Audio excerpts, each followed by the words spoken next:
Hello rail fans, Rail Fan Robert here. We're going to start a new walkthrough tonight. It is Sunday, August 6th, 2017, 8:40 p.m.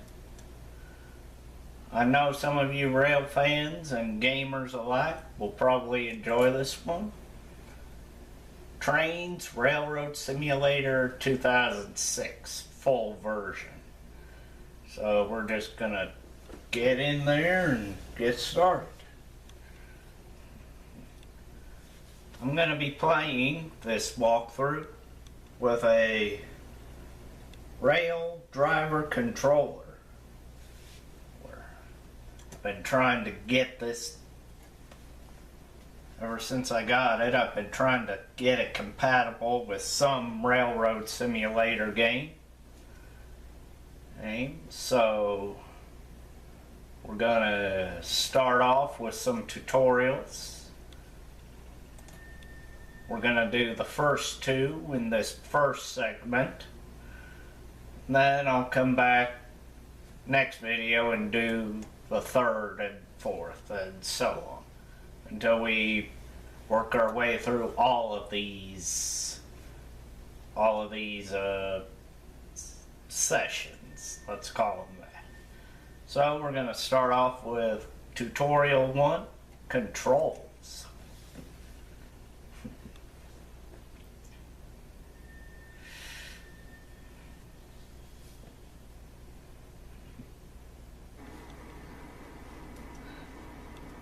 Tutorial 1, introduction. Hello and welcome to the Trains Railroad Simulator 2006 tutorials. These tutorials are designed to give you the knowledge you'll need to enjoy TRS2006.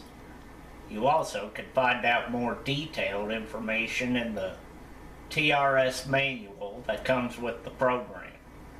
You can also access more detailed information in the online manuals accessible from the train's launch screen.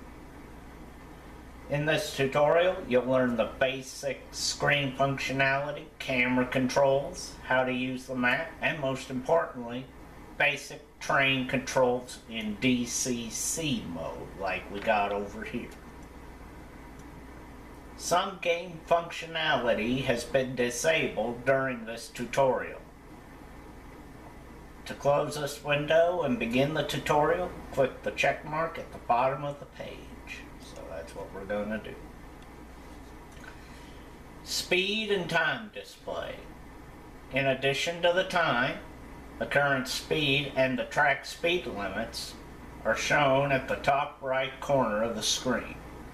You should try to remain within the speed limit at all times to ensure your train does not derail. Note how a button bar has appeared at the top left corner of the screen. This is the driver menu bar. It's talking about this thing right here. Normally you would scroll up to the top of the screen and access it.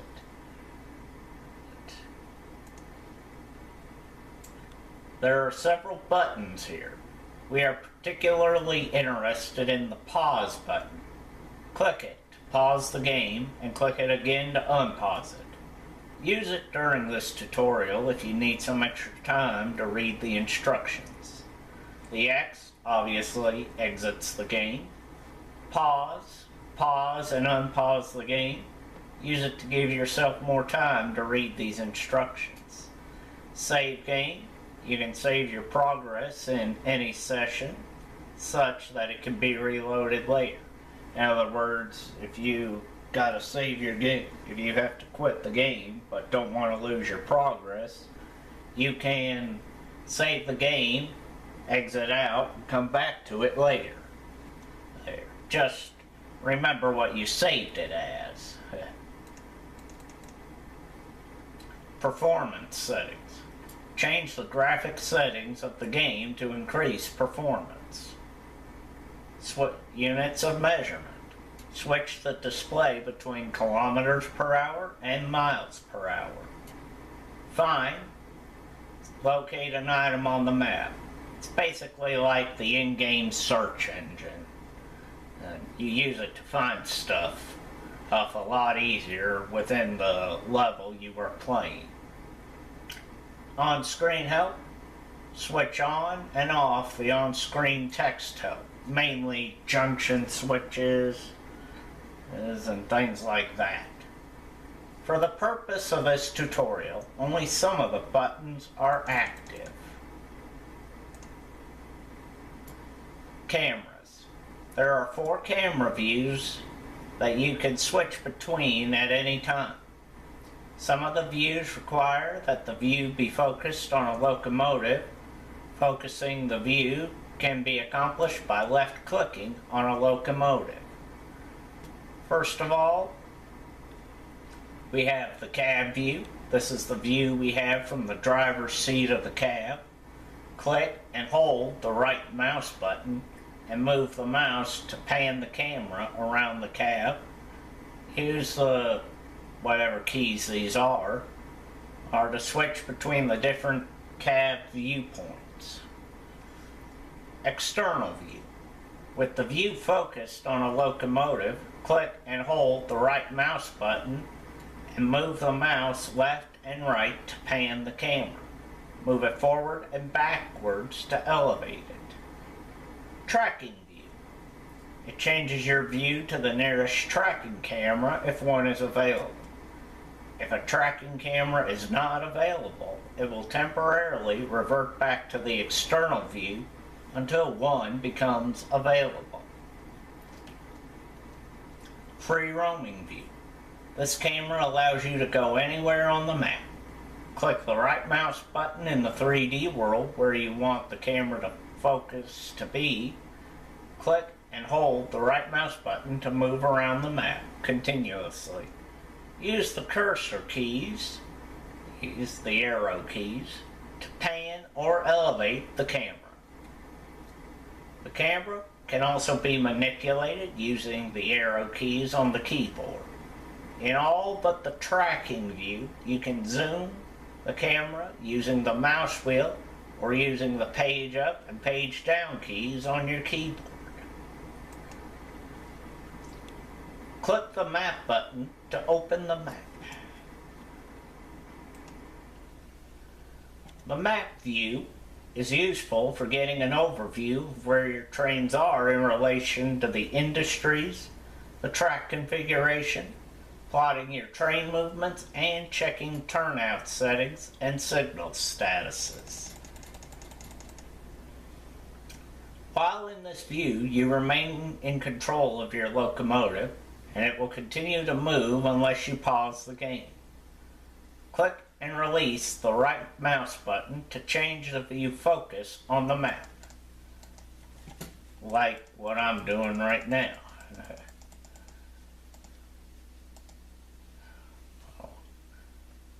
When you do this, the map loses focus on the locomotive, and if you exit the map, your 3D view also loses focus on the locomotive. You can regain focus by clicking on cab or external view buttons. Focus the map view on a locomotive can be accomplished by left-clicking on a locomotive icon. Zoom the map in and out using the mouse wheel or the page up and page down keys on your keyboard. When you are ready to continue, exit the map by left-clicking on the map button or the check mark, whichever.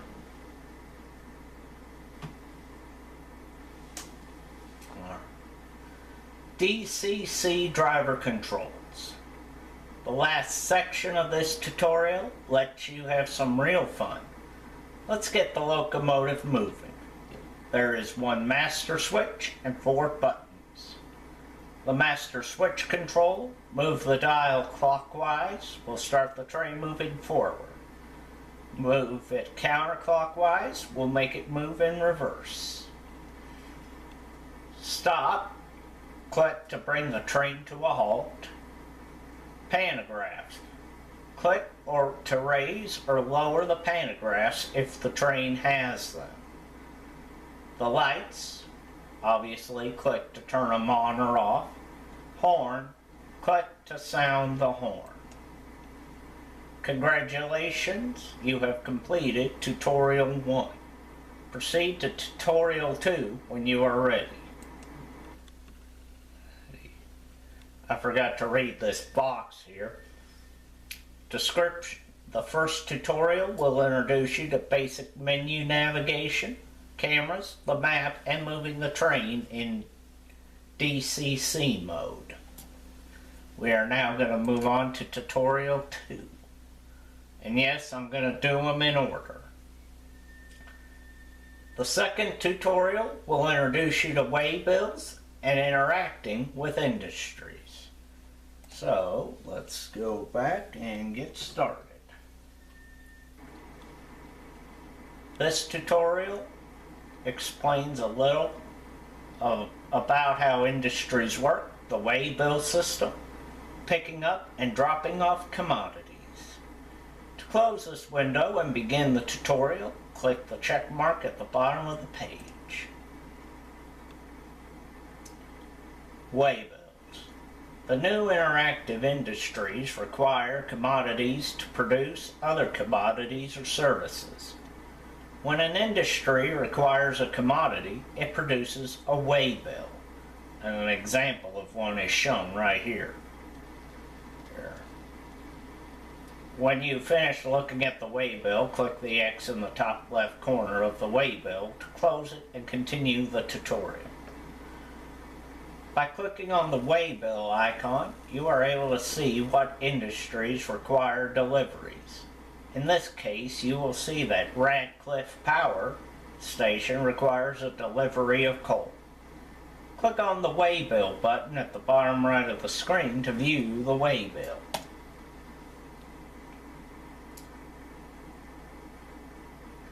$651600 units of coal required at Radcliffe Power. Okay, so we got a job to do.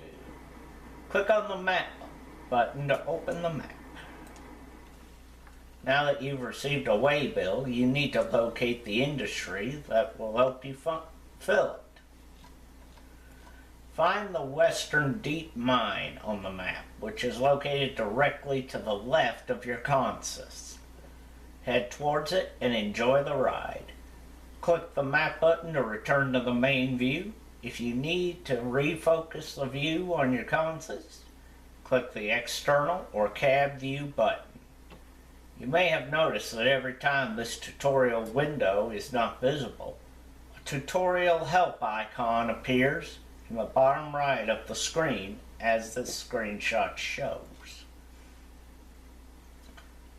This button allows you to open the tutorial guide pages up again when they are not visible, so you can read back through them in case you missed something or want to read the tutorial text again. The red arrow buttons at the bottom left corner of the tutorial window, i.e. the window you are looking at now, allow you to navigate through all tutorial pages encountered so far. Click the map button again to continue this tutorial. Alright.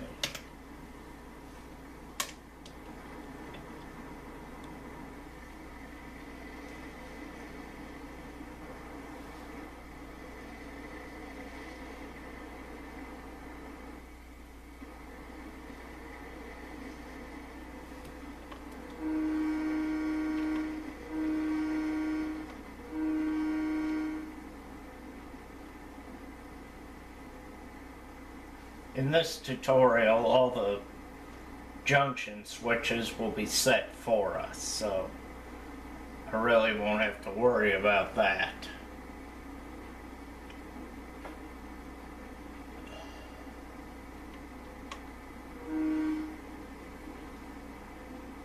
Watch your speed. You've just passed a speed sign. You should try to remain within the speed limit at all times to ensure your train does not derail.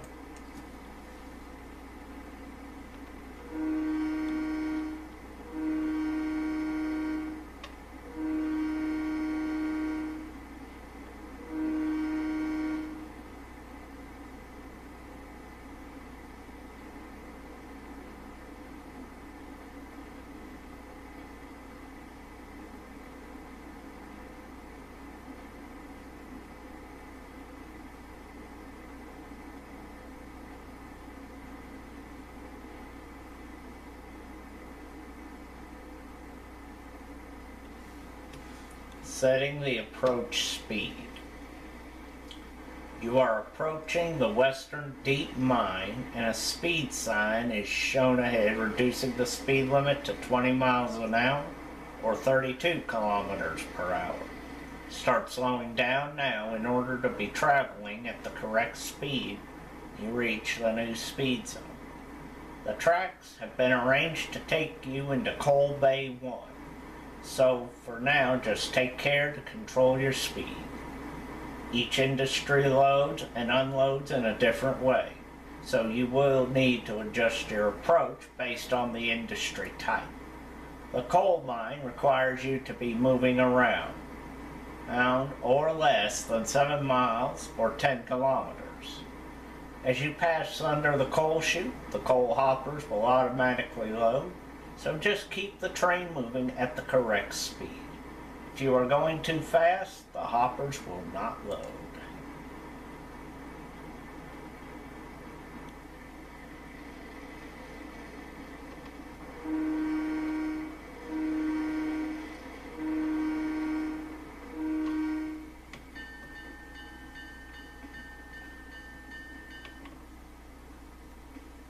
As I said before, I'm controlling the train on a rail driver controller. I'll include a picture of it when I upload and edit the video.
As you can tell, I am currently moving at a speed of about 5 miles an hour.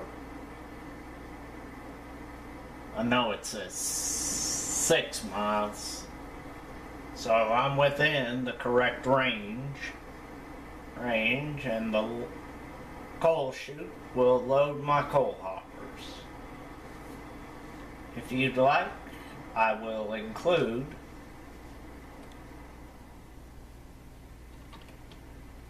I will let y'all see the bins as they're being loaded.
You now have a consist full of coal ready to be delivered to Radcliffe Power Station. Increase your speed again once you have left the Western Deep Mine. Once again, the switches have been adjusted in advance so that you don't get lost. While your train is picking up speed again, it's a good idea to open the map screen once more. It's It's important to familiarize yourself with this screen, as you will use it more often when you have multiple consoles to watch. Remember that you can still adjust your train's speed while you were in this view using the DCC controller. Can you find Radcliffe Power on the map?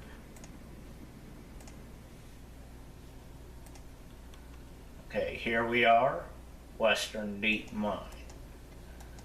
We are going down here. Radcliffe Power, right below us.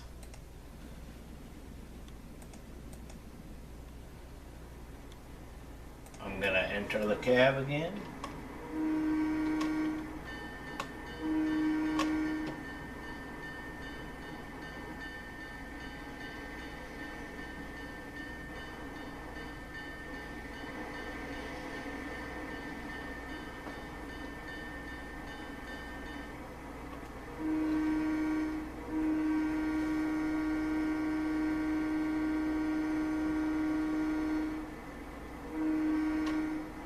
As soon as my train passes, it will increase to 40 miles an hour.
Setting the approach speed again. You are now approaching Radcliffe Power Station, so you will need to slow down again. Unloading a power station works in much the same way as loading at a coal mine. Slow down to about 7 miles an hour or 10 kilometers. Simply move through. As the hoppers run over the unloading bay, the doors on the side of the hoppers will open, emptying coal into the power station reserves. As the coal is delivered, you will see the reserves of coal at the power station rise.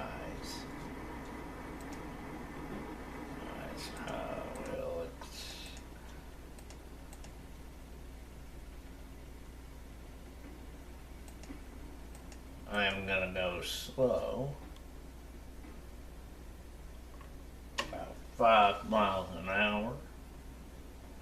I know the speed limit's 20, but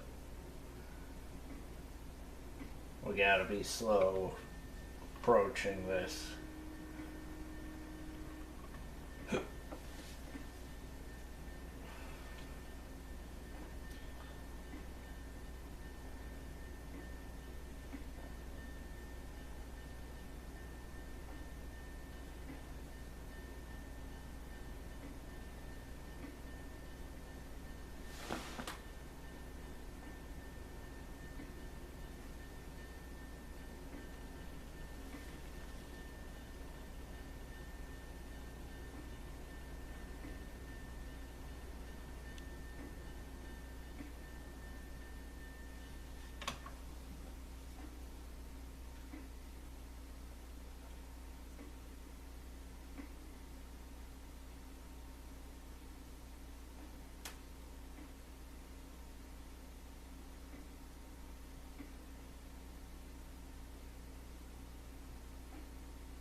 Well done. We've managed to deliver coal to Radcliffe Power Station, ensuring that the surrounding towns have plenty of electricity. You have completed the second tutorial, and there is plenty more to learn. Feel free to complete the return trip to the coal mine and complete another delivery. Proceed straight ahead and you will return to the coal mine. When you have finished, move your mouse cursor to bring up the game menu options button. Click on the exit game button, X. A dialog box will appear and ask if you wish to save your progress. which you can do by selecting the Save button. Otherwise, you can exit out of the session without saving by clicking on the Don't Save button. Tutorial completed. Congratulations, you've completed Tutorial 2. Proceed to Tutorial 3 on the City and Country USA 2 route when you are ready. Well guys, that's it. See you in the next installment. Happy rail fanning.